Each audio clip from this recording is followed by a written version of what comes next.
Governments. They're the invisible operating systems of human society, shaping everything from how we buy bread to how wars are fought. Some are simple, some are terrifyingly complex, but each is built around one question: who holds power and how is it used?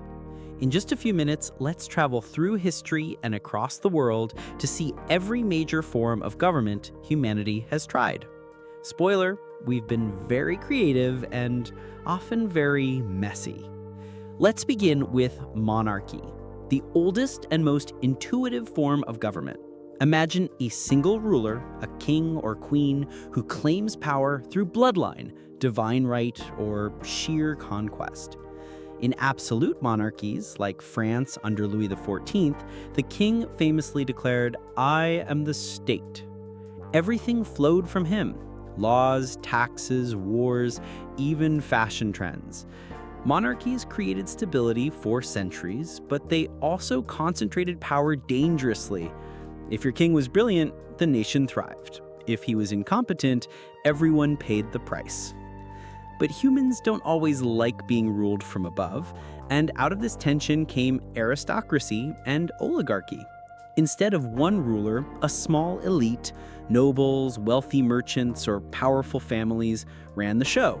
Think of the Venetian Republic, where rich merchant families dictated trade and law, or Sparta, where military elders decided the fate of the city. The idea was that a few wise men could govern better than one. The reality, they often governed for themselves, leaving the rest of the population sidelined. Democracy, of course, flips the script. The earliest famous version appeared in ancient Athens, where citizens, though only male landowners counted, voted directly on laws. Radical for its time, democracy promised power to the people. Yet pure direct democracy had flaws. It was slow, chaotic, and vulnerable to demagogues swaying crowds with emotion. Still, the principle that people should have a voice echoed through history and eventually evolved into modern representative democracy, where citizens elect officials to act on their behalf. Between monarchy and democracy lies constitutional monarchy, a hybrid system. Today's United Kingdom is the most famous example. The monarch remains as a symbolic head of state, but real power lies in elected parliament. It's monarchy's pageantry combined with democracy's accountability. In practice, it's surprisingly stable, which is why many countries keep the crown around even if it doesn't rule anymore. Not all governments aim for freedom. Some chase control above all else. Dictatorship is rule by one. But unlike monarchy, it's not about bloodline, it's about force. A dictator seizes power, often through the military, and rules until overthrown or death. Famous dictators like Julius Caesar, Napoleon, or more recently, 20th century strongmen reshaped entire nations through sheer willpower. Dictatorships can act decisively, but at a brutal cost: censorship, repression, and fear. When one-party systems scale dictatorship, we get totalitarianism. In this system, the government controls not just politics, but nearly every aspect of life: economy, media, even private beliefs. Nazi Germany, Stalin's Soviet Union, and North Korea are chilling examples. Under totalitarianism, there is no private sphere. The state watches, dictates, and punishes. It's government at its most extreme. Yet not all authoritarian regimes are fully totalitarian. Some are more limited, often called autocracies. These concentrate power in one individual or ruling circle, but may allow fragments of personal freedom, as long as you don't challenge the state. History shows countless variations of autocracy, from Tsars in Russia to modern-day leaders who blur the line between democracy and dictatorship. But government isn't always about kings and strongmen. Sometimes it's about religion. Theocracy is ruled by divine law, where priests or clerics hold political power. Iran today is a theocracy, with leaders claiming authority through religious legitimacy. In medieval Europe, the Catholic Church wielded immense political influence, crowning kings and shaping policies. In a theocracy, laws come from sacred texts, and dissent often becomes heresy.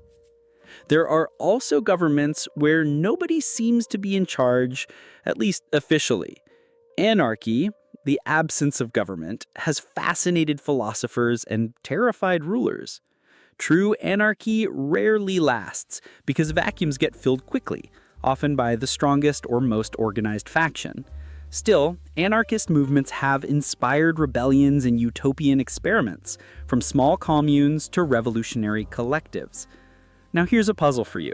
Do you think humans can ever truly live in anarchy, without leaders, without states, or will power always find a way to centralize? You can write your thoughts in the comments. Moving forward, another twist on government is federalism.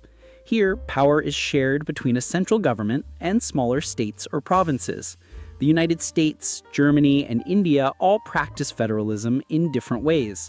It allows local diversity while maintaining national unity, but it also creates constant tension. Who decides what? The state or the central government? Contrast that with unitary systems, where one central authority dominates. France is a classic example. Laws come from the top and regions follow. This makes things simple and uniform, but can frustrate local identities or needs. Then we have socialism and communism, not just economic systems, but governmental ones. If you want to know more about communism and socialism in economic terms, watch my other video.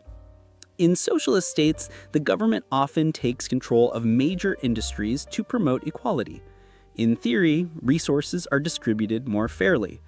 In practice, socialist governments vary wildly, from democratic socialism in Scandinavia to authoritarian socialism in Cuba or the old Soviet Union.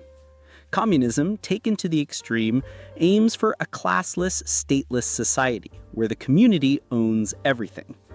But real-world attempts, China under Mao, the Soviet Union, usually ended with centralized party rule, massive bureaucracy, and limited freedoms.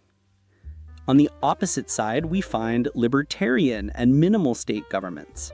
Libertarianism champions individual freedom above all else, shrinking government's role to little more than protecting rights and enforcing contracts. Imagine a state that doesn't tax heavily, doesn't regulate much, and leaves people to live as they wish. Sounds appealing unless roads crumble, corporations dominate unchecked, or social safety nets vanish. Too little government, it turns out, creates problems as surely as too much. And then we have hybrid systems. Most countries today don't fit neatly into one box. Democracies may include socialist policies. Monarchies might operate under democratic constitutions. Authoritarian states might run capitalist economies. The modern world is full of messy blends, adapting old forms to new realities. And as we near the end, let's touch on one last form: technocracy. Instead of kings, priests, or crowds, imagine scientists, engineers, and experts running the state. The idea is that evidence and reason should guide policy, not politics or passion. Sounds logical, right? But critics warn it risks sidelining ordinary voices and concentrating power in unelected experts. Still, in an age of climate change and AI, technocracy's appeal keeps resurfacing.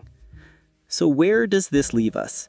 Governments are experiments, centuries-long tests in organizing power.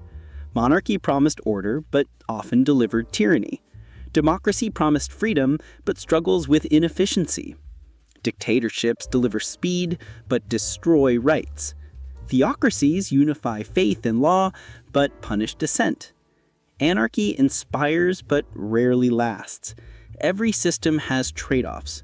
Every one reflects what a society values most: stability, liberty, equality, faith, or efficiency. And yet, despite all the failures, governments evolve. Absolute monarchies became constitutional ones. Brutal dictatorships sometimes give way to fragile democracies. The future might hold new blends we haven't even imagined: AI-assisted governments, digital democracy, or something stranger still. So the next time someone says this is the best form of government, remember, history shows us that best usually means best for now. Humans adapt, power shifts, and governments rise and fall like tides. And that's it. You've just traveled through every major form of government in under 10 minutes. From kings to councils, from priests to presidents, from freedom to fear, and back again. Thanks for watching. If you enjoyed this journey, stick around. See you next time.